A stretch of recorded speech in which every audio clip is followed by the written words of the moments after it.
ఓం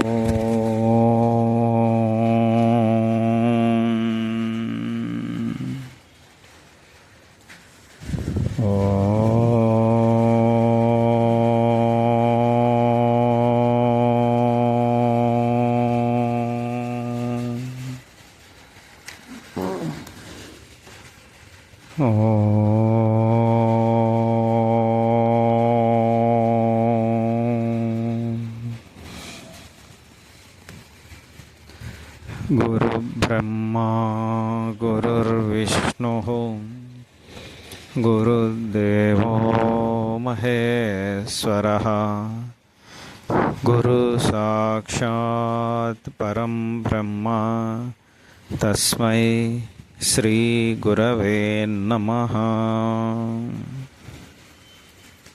నమస్కారం మాస్టర్. నమస్కారం మాస్టర్ కేపీకే. నమస్కారం మాస్టర్ ఈకే. నమస్కారం మాస్టర్ ఎంఎన్. నమస్కారం మాస్టర్ సివివి. నమస్కారం మాస్టర్ సివివి.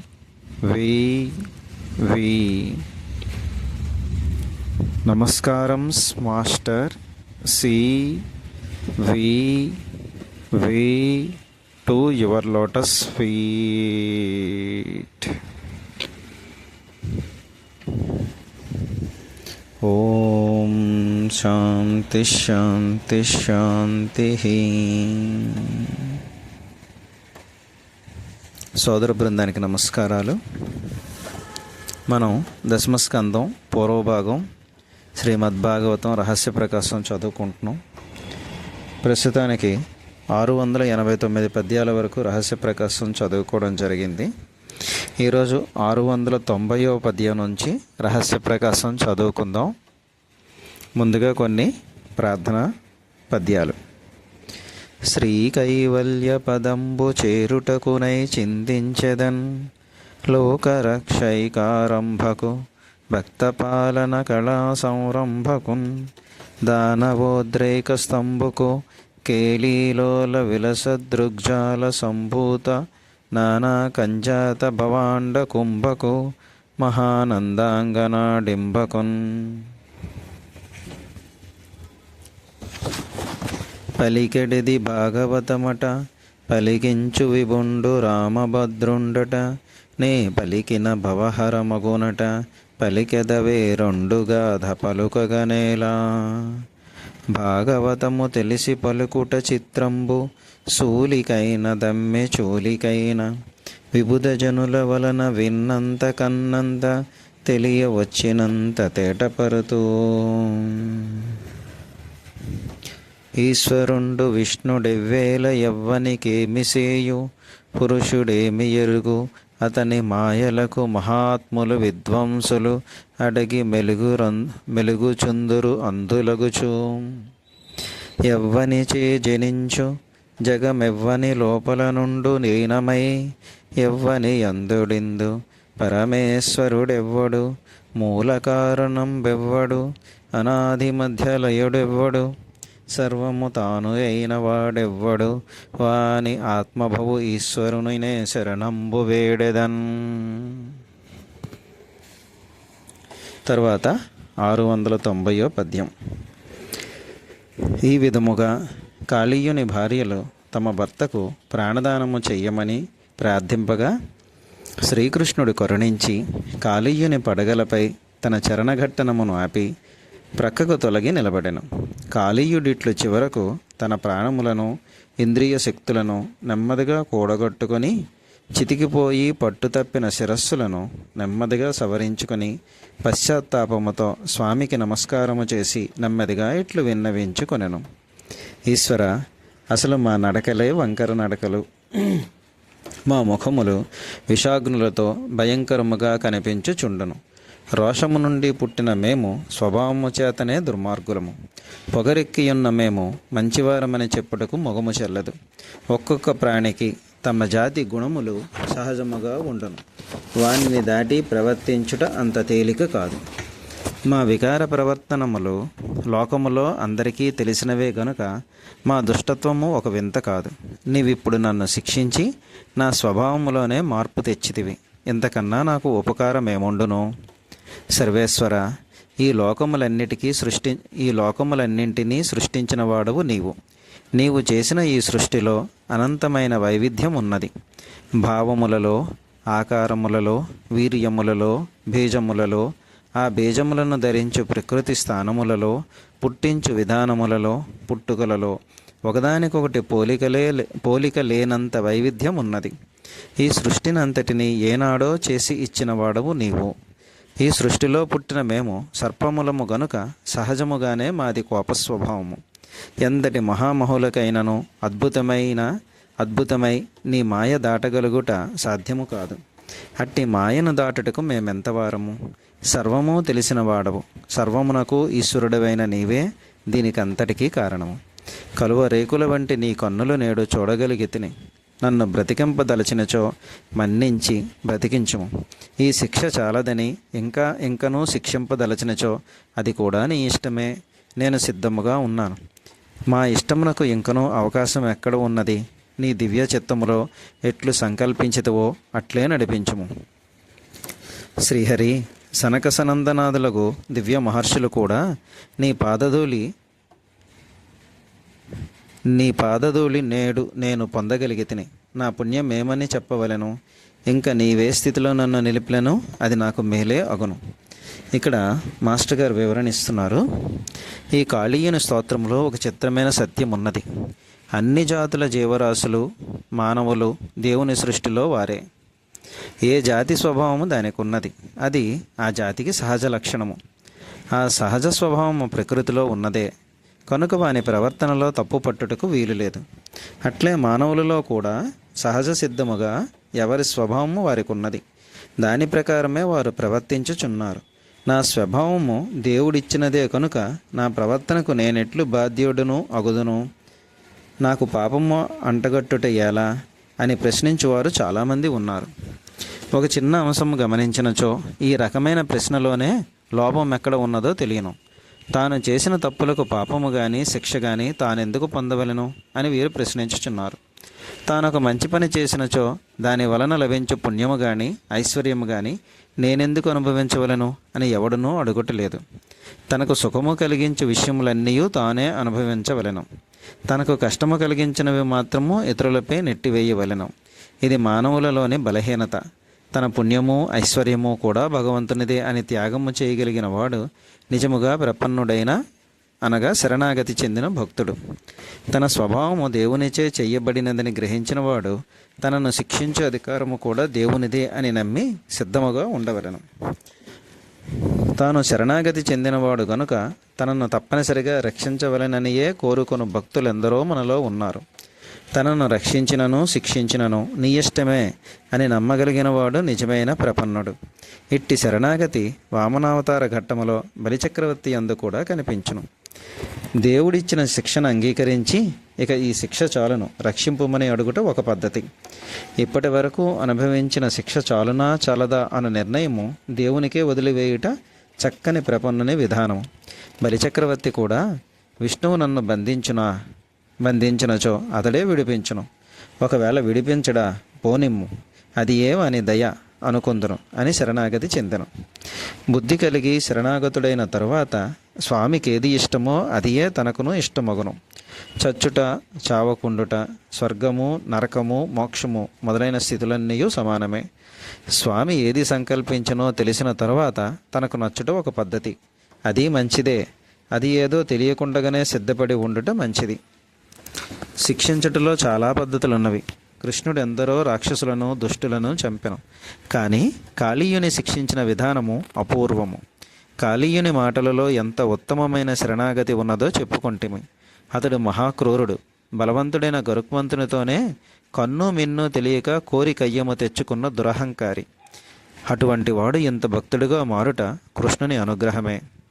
తర్వాత 645, 694, 95 పద్యాలు.